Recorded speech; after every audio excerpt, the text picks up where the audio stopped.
All right, everybody, let's get going here. Most of you guys know me. I'm Lane Smith, Vice President Member Advancement here at TAG.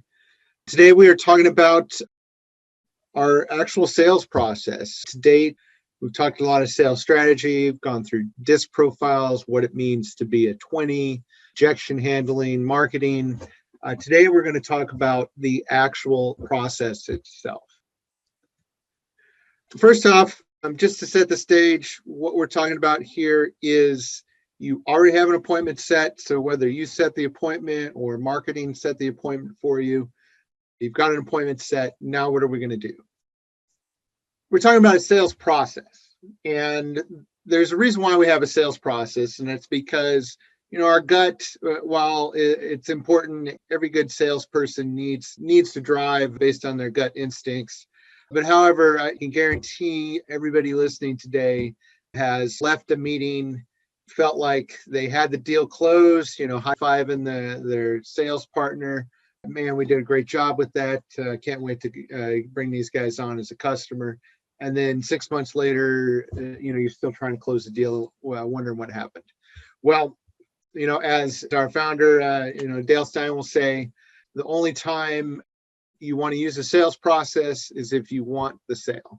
And there's a reason for that, because when you go to close and you try and propose that, if the customer is not ready to buy, if you've missed a step, you've missed a red flag, you haven't overcome all the objections, you're not going to close that deal. And so our process is designed to provide that 85% close rate and really step by step follow the process, and you will increase your sales. Before we get into the actual process, I want to go over some success tips.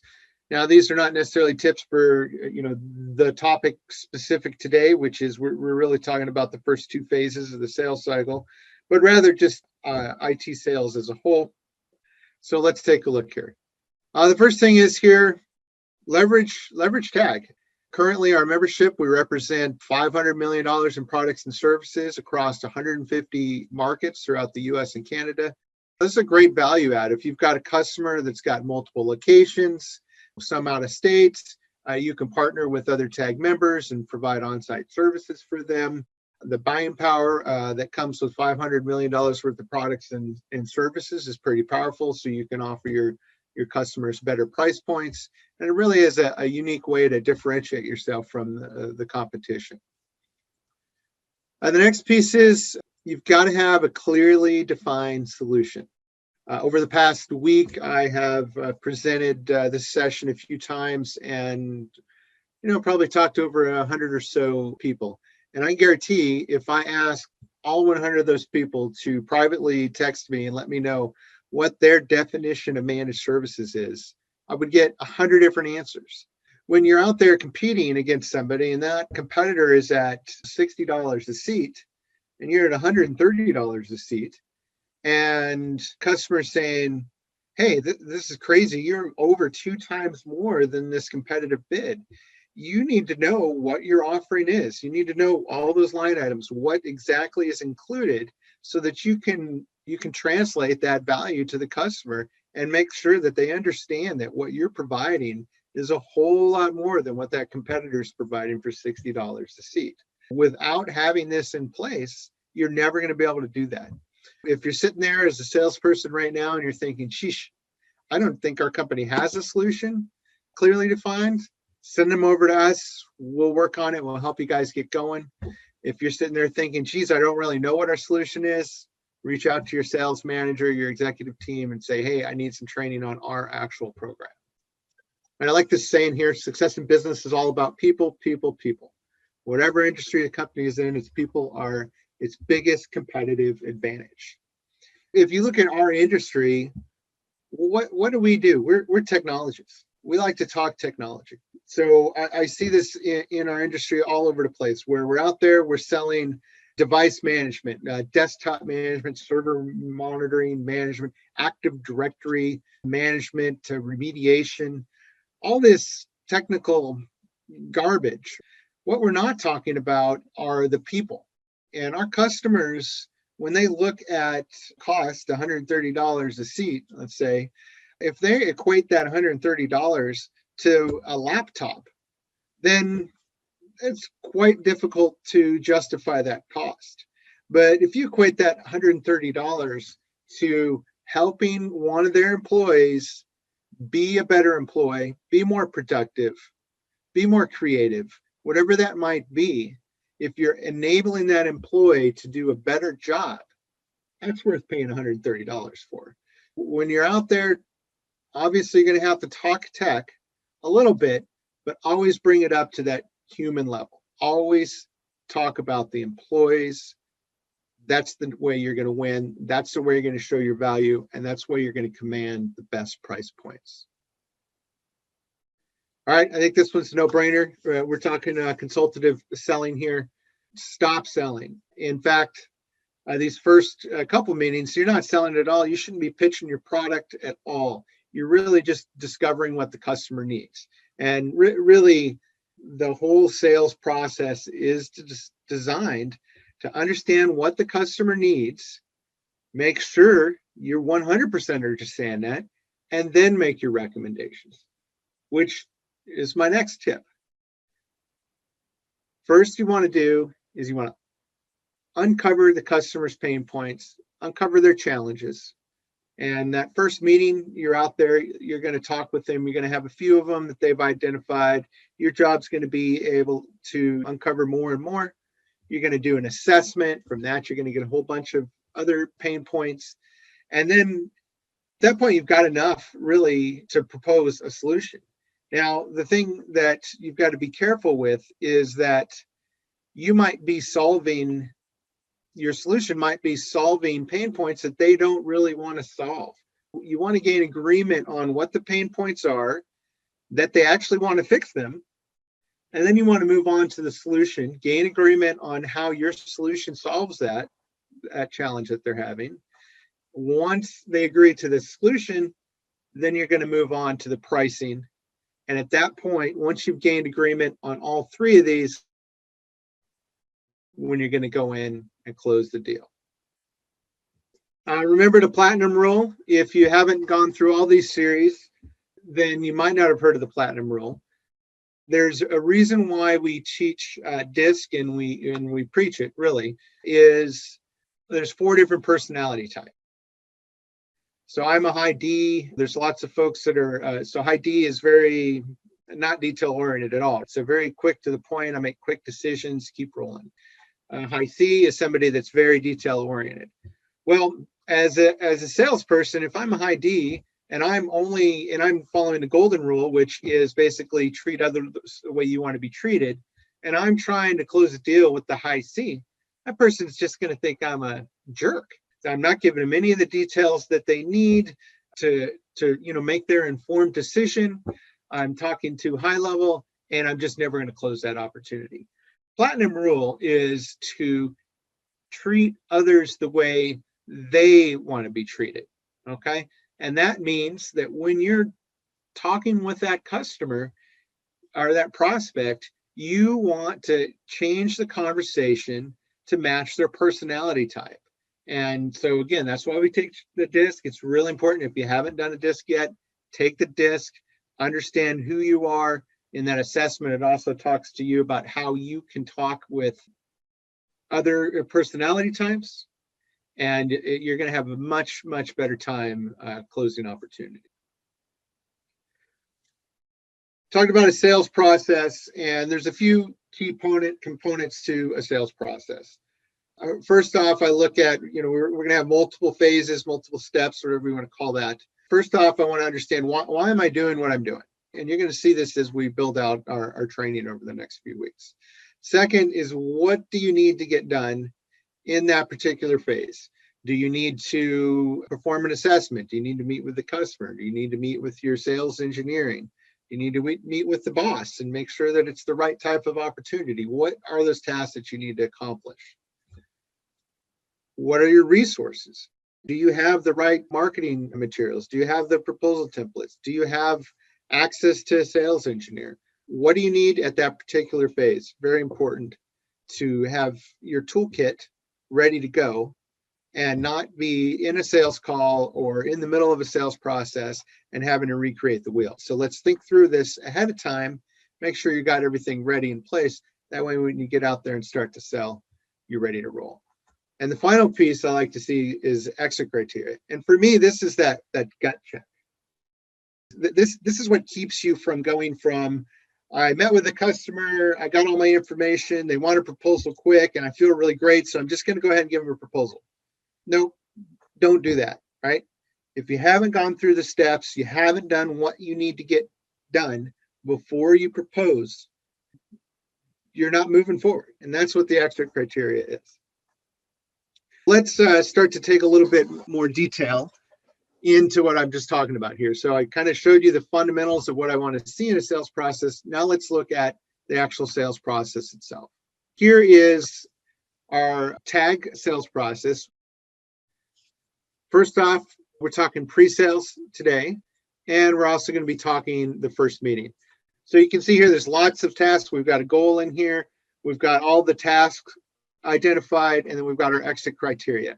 Now I'm going to be spending a whole lot more time on these, so I'm not going to go into them bit by bit right now, but I'll just build out our process here. So pre-sales, first meeting, assessment. We're going to come back in and we're going to do recommendations, and then we're going to propose and close. So that's it with all the steps. Let's now take a step back and look at what it is from a high level perspective. What I found in working with sales teams and operations teams over the years is that it's great to have detailed processes. You know, I started off my career as an engineer, so God knows I can create a PowerPoint or not a PowerPoint, but a Visio flowchart like no other, right? And think of all the different scenarios that can happen. The problem is getting somebody to follow it. When I look at a process, I want to look at the highest level. If you take what I just showed you here, this is a detailed process. If I left you with this, you're going to be confused. You're not going to remember all the steps. But if we go back to this and say, okay, look, here's the high level sales process. We've got 5 phases. Pre-sales meeting, your first meeting, you're going to do an assessment. You're going to come back in and make recommendations, and then you're going to propose and close. So if you follow those 5 phases and you make sure you don't progress until you got the right exit criteria before them, you're going to have a much higher success rate than if you go from first meeting, kind of don't quite do your pre-sales, you do first meeting, you do a quick assessment. I've seen members try and do the first meeting and assessment at once because they got to get that proposal in place fast. If you skip any of these phases, your success rate's going to jump down. I've also got here this is what I call the client engagement life cycle. And it's really important as a salesperson to understand what life looks like after the sale. And at the same time, it's for your sales engineers out there and your service operations managers, it's important for them to see what a sale looks like before the close. And so this is a real simple visual for you. Once you've closed your managed services contract, you've got 2 projects that you'll likely do. First off is the tech stack adoption. We're going to talk a lot more about this when we're looking at the assessment. And basically, this is getting that customer fixed. Everything that's broken in their network, you're going to get that fixed. The next piece is onboarding. Onboarding is getting them ready to be supported by you as a managed services customer. Refinement. So that's like that first 90 days. And you as a salesperson, when you close the deal here, you're not done. You need to make sure you transition over to your service team. You need to make sure they understand what was sold. You need to set proper expectations with the customer. And then you need to stay in check with that customer every couple weeks for a while. And when I say a while, I'm usually thinking 60 to 90 days. And then after that, you can move on into a quarterly checkup. And what we at TAG recommend is you do an annual strategy session with the customer, and then you have quarterly QBRs. And that's a whole different topic. We won't get into that at all today. All right, let's keep rolling here. So let's take a look at phase 1, pre-sales. This is very overlooked.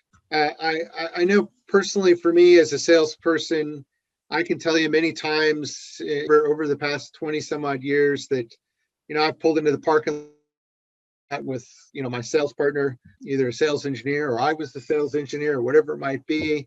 And as we're pulling up or we're like 3 minutes out, it's like, hey, geez, what's going on with this customer? Tell me about this customer. I need to figure it out, at least a little bit of background. I think everybody's guilty of that. And that's because we skip this phase. And this is really critical.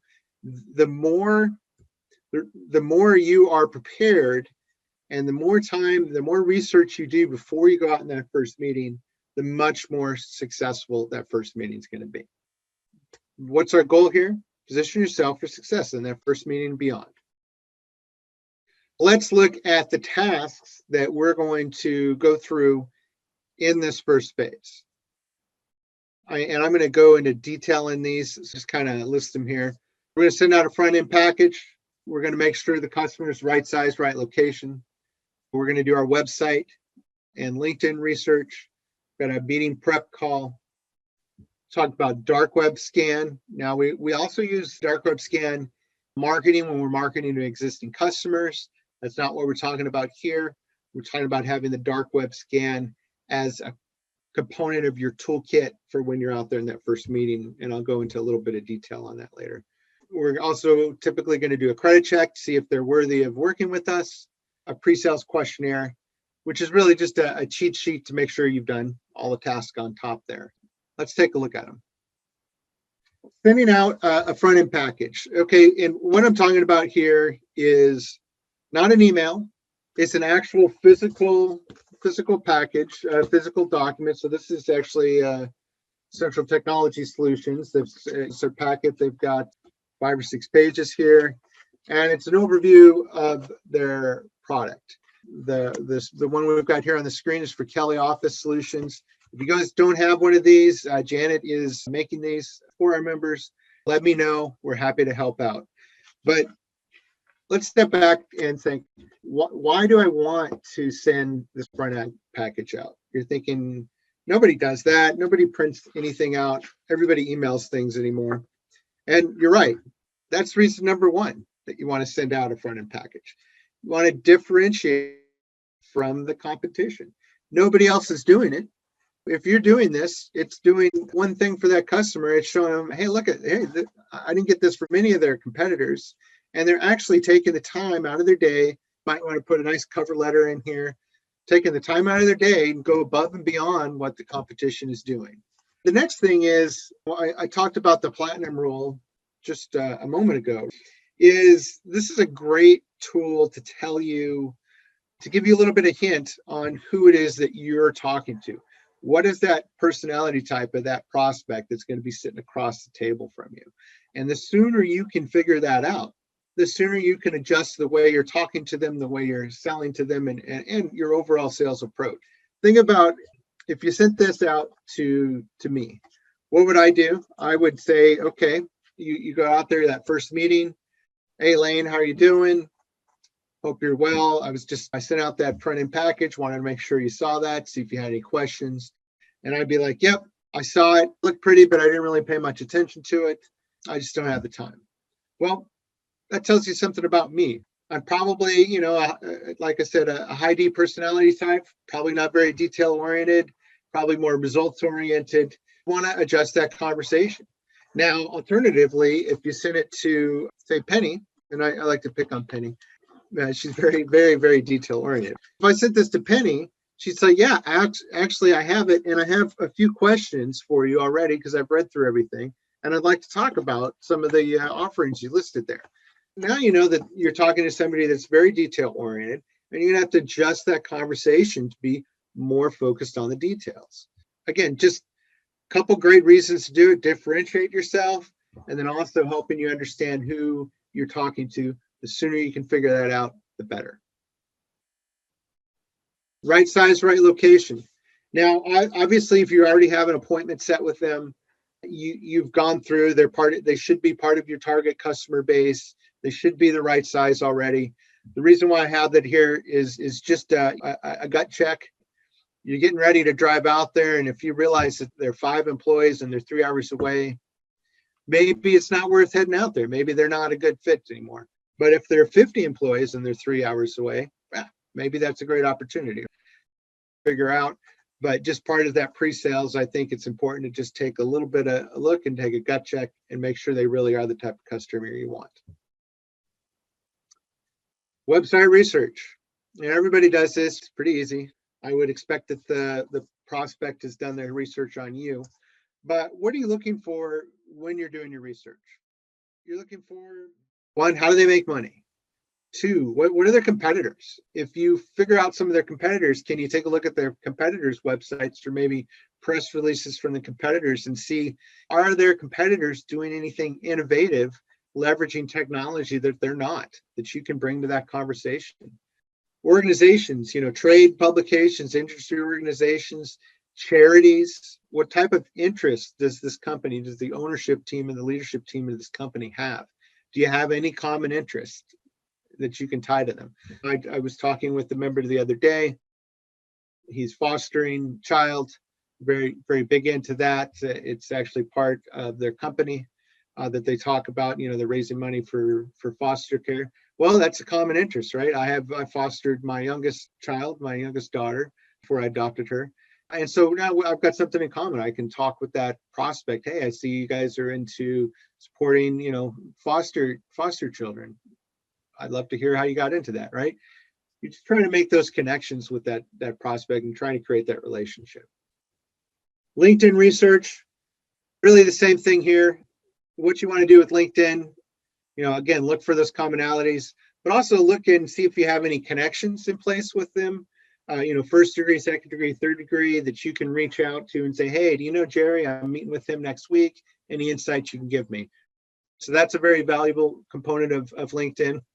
And then also actually missed on the website piece is, who are the executive team members at that company? And the reason why you want to understand the leadership team is you may be meeting with the owner or the CFO or whoever, the person that is the decision maker, but everybody on that executive team is an influence. You want to be able to understand what their needs are as well. And in fact, during that first meeting, you're going to bring it up. Hey, we're looking to do this assessment. When we're out here doing the assessment, I'd really love to meet with Jerry from marketing and Tom from HR and understand what their IT needs are. Do your research ahead of time. Know who the key players are in that company. All right, we're going to do a meeting prep call. Why do we need to do this? We can just send an email. They've got an invite. It's accepted. I can see they accepted. Well, there are a couple of reasons. One more touch point. 2, you're going to call them. You've already sent a front-end package. You can check and make sure they got the front-end package. Ask them if there's anything else that they want to talk about so that you can be prepared. Start to build that relationship a little bit. And then also, let's say you don't get them, you get their voicemail. Well, people's voicemail is, again, a cue into what their personality types are. My voicemail is, hey, you've reached Lane, leave a message. So, I'm kind of short and to the point. Penny's voicemail is, hey, it's October 30th. It's a Friday morning at 10 a.m. I'm going to be gone for the rest of the day, but I will be checking my email over the weekend or my voicemail over the weekend. So please leave your name and number. I'll call you back first thing Monday morning. Well, that Penny is much more detail oriented. And so you want to shift that conversation. Again, another cue before you even get out to that first meeting on how you want to position your conversation with that prospect. I talked about the dark web scan briefly.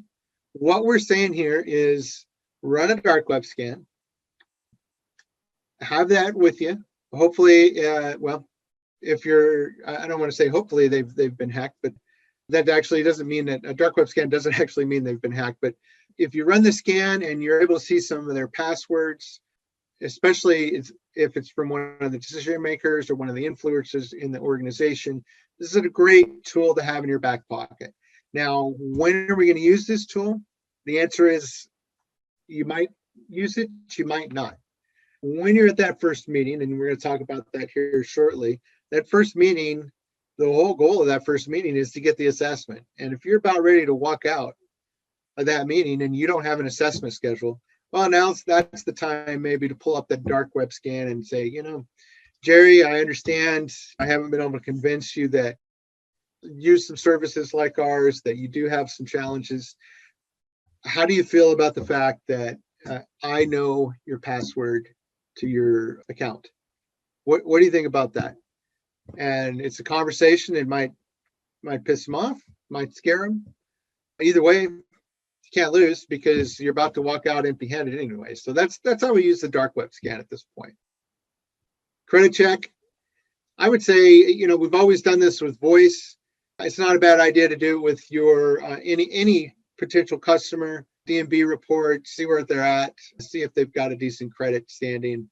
You don't want to go out prospect that's got a very poor credit history, who's not going to pay you. Pre-sales questionnaire. Like I said, this is kind of you could call it a crutch or whatever. I'm not great at taking notes.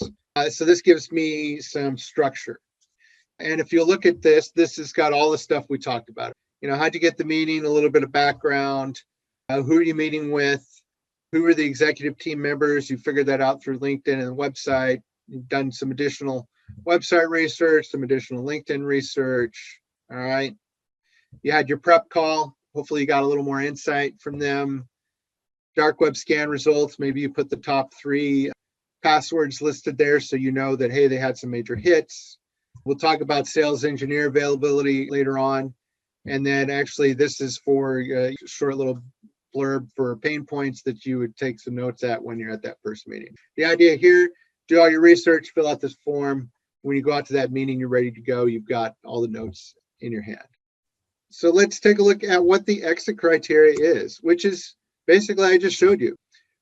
Prospect fits the employee headcount for your target customers. They're in your target market. You're talking to the decision maker, and you know who the executive team members are.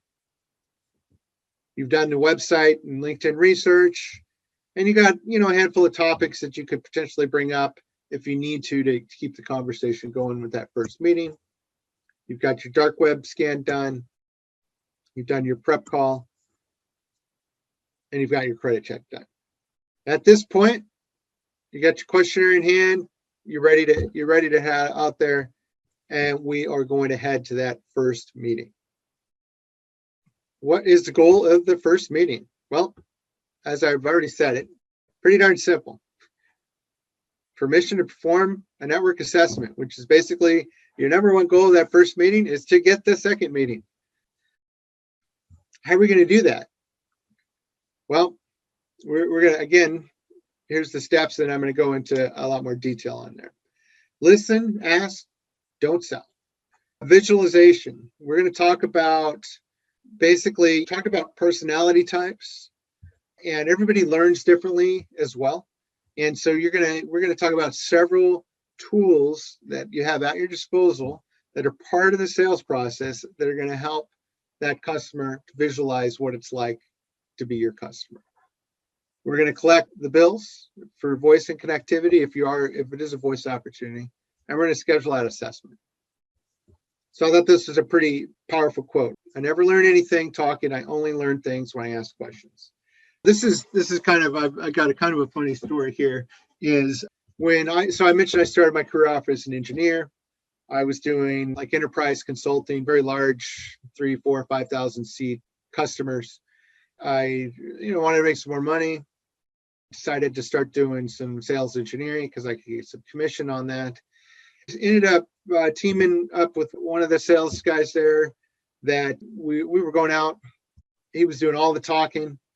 At the time, I was a pretty quiet person, and I really wouldn't talk much at all. I'd be listening. And when I felt like I had something relevant to say, I'd jump in, say what had to be said, and I'd step back and I'd let Dawn keep doing the talking. And man, we closed a lot of business that way. I ended up starting my own business, and when I partnered with another engineer, and we decided we need a salesperson, so we approached Dawn, brought Dawn on board. Once we got into the business, we realized that we started doing sales, and we started letting Dawn go out on his own, And I started to realize that whenever I was with Don, we were have more success. Ultimately, what I figured out is cut down the talk and increase the questions and let the customer do the talking. What I found out was the more the customer talks, what happens? Well, one, the more they like the meeting, because intrinsically, we as humans like to talk. And what do we like to talk about? Ourselves. If you're out there talking to a prospect, you want them to talk about themselves because you want them to loosen up, get comfortable, and start telling you about the challenges that they have with their current IT environment. And so head out there, start asking questions. I've already mentioned the front end package for sure. Another great question I love is, tell me about why you like your current IT provider. I think what you'll find out is they'll have one or two things off the top of their head. That'll be it. And then that's your opportunity to kind of pounce with question after question. Oh, great. I'm glad that they're keeping you secure. I'm glad that you feel that your backups are safe. How do you know they're safe? Do they give you a backup report every day? Oh, no, they don't. Oh, okay. Well, when was the last time they did a test backup, a test restore for you? Oh, they've never done that. Well, are you sure that your data is secure? Same thing could be with security or with ransomware, whatever it might be. Have a list of questions that you can ask them. With every high level question, you could have 5 or 6 others that basically break down. And what you're trying to do is you're trying to create that chasm between if they're happy with their IT, you need to show them why they shouldn't be happy, why that current provider isn't doing everything they should be doing. The only way you can do that is if you listen to what they're saying and ask the right questions. Listen to pain points, frustration, fear, uncertainty, financial concerns, apathy. Apathy means they've just kind of, lost interest. Well, that's because IT is a cost center to them. They haven't figured out how to leverage IT as a strategic asset. That's a great opportunity for you, because you can show them how, working with you, they can start to leverage IT as a strategic asset. And how are you going to do that? Well, we're going to do that by helping them visualize what life is like with you. If you've been going through these sessions, Dale talked about Psycho Cybernetics, that book changed Dale's life. It's a great book. I've read it as well. What that book teaches is that you have to visualize something in your mind before you can actually do it. Your job is to help that customer or that prospect visualize what it's like to be your customer. I'm sure you got plenty of stories from Dale. I'll tell you one that actually I used, after I read Psycho Cybernetics book, with my daughter. So that's my daughter in the blue bike there. She's the second one back. She races mountain bikes. My oldest son raced until he graduated. I actually coach our high school race team. Grace has been racing since she's 8 or 9. She's 17 now. And for many years, she would race. She'd get 5th or 6th place, but never really getting up on the podium. A couple of years ago, she decided, hey, I'm going to start really training. And the very first race of that season, she got 2nd place. Man, she was excited. And she was about 3 minutes behind the leader, but it didn't matter, right? She got 2nd place. It was awesome. And she goes to me, Dad, you always talk to me about, visualizing success. I can see myself on that podium at 1st place now. I can see it. I'm going to do it. She focused. Next race, same results. 2nd place, about 3 minutes back. So I talked to her and I told her, well, what is it that you're visualizing here? How are you thinking about the race? And she goes, Dad, I just think about standing on that podium. That's what she was doing wrong. I said, here's what you need to do. You need to visualize the journey to that podium. That's what you need to do as well. You know what that customer looks like after they've closed the deal and 6 months down. You know what great service you're going to provide to them, and you know what that experience looks like, but they have no idea. So your goal is to show them that journey on how you get there, how they get to where they're actually leveraging IT as a strategic asset. So what I did with Gracie here was I said, every night, Spend 10 minutes, 15 minutes when you go to bed. And here's what I want you to do. I want you to visualize staying on her tail. Don't let her lose you. And so she did that for 2 weeks. Next race came up. Here she is. She is about 150 yards from the finish line. She didn't actually win, but she closed a 3-minute gap in her head. That's the only training she did over those 2 weeks. She visualized staying there.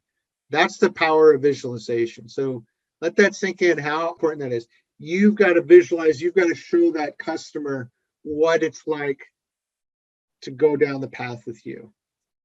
We've got a few tools that are going to help you accomplish this. You might have heard Tag mention a 2-slide deck. This is a slide I prefer to use. You've probably seen there's a circular one as well that's got the manage, monitor, analyze, and optimize. This is one that I've used in all of my sales now for over 20 years. It tells a story. When you're talking to that prospect about how you can help them, this is how. Well, Mr. Prospect, here's what we're going to do. We're going to come in, we're going to stabilize your environment. We're going to secure your environment. We're going to document it, apply best practices, implement IT processes, something you've never had before. We're going to monitor you 24/7. We're going to provide immediate support through our help desk services, and we're going to always analyze and improve this. That's going to help you become a more productive company and ideally increase your bottom line. So you see that sounded almost like an elevator pitch. If somebody said, well, what do you do for your customers? Well, we stabilize, secure, document, apply best practices, implement, bump, bump, bump. That's what we do. I've told a story on how we do it, and I've also used a tool. I've got a slide that I've handed to them, or maybe I've pulled up on a screen, whatever you like to do. I've got another slide here that is very powerful, and this is actually Gartner's maturity level, IT maturity level. They came out with this in, I think, about 2003, 2004. What we found is that most customers are over here on this chaotic level. Basically, what IT to them is, got ad hoc time and material support. It's not predictable. They're not doing any monitoring. Really, IT is just a cost center. But you want them to be really, your goal is to make IT a strategic asset. Your goal for that company, and everybody's goal, is, the only reason to have IT is to make you a better company. And if it's not doing that, it really truly is a cost center. But once you get to the point where IT is a strategic asset, now when you're doing your annual planning session or your 5-year business plan, the IT director or CIO, or ideally you, their managed service provider, are sitting at that table. And when they're talking strategy, they're looking over at you and saying, how can IT help us either get there faster? How can it give us a competitive advantage? How can it make us better than the competitors, increase our bottom line, and make us a better company as a whole? That's where you want to be. The challenge is, if all you're doing is pitching that over here, they can't see that. Much like with my daughter, they've got to see that journey. You've got to start them all, and again, say, hey, look, our next step here is to do an analysis of your environment. And we're guessing that your IT is at really a cost center level. And we want you to get over to the strategic level. But nobody gets there from day one. First off, we're going to come in and do an assessment, and then we're going to slowly move you. We're going to fix some problems. We're going to implement those processes. We're going to start providing better support. We're going to continue to grow. And eventually, down the line, 12 to 18 months out, we're going to have you over here where IT is a strategic asset. What did I do there? I don't know if you caught my hand motions, but basically what I did was I have this handout that I'm giving them, and that's great. And if you look at it, I've got very high level. So at the top, I've got, this is talking to my high D guy. That's talking to me. All I see is chaotic or value. That high C, that controller, that CFO, is looking at reading all these bullet items. I've got a tool for both of them. I'm using hand motions to show them that journey from here to here, which ties into the slide. And then I'm also telling them a story. So I got 3 different tools to help them see that journey of what it looks like to be partner with us, to be our customer, and for us to be their managed services provider. And this is that journey I was talking about. Here's what we've got today. Here's where we want to be. We want to collect bills. If it's voice transaction, absolutely, you got to collect your bills here. And you're going to go back and you're going to do analysis. A lot of times with voice, you can save money or simplify things. Not usually the case with managed services.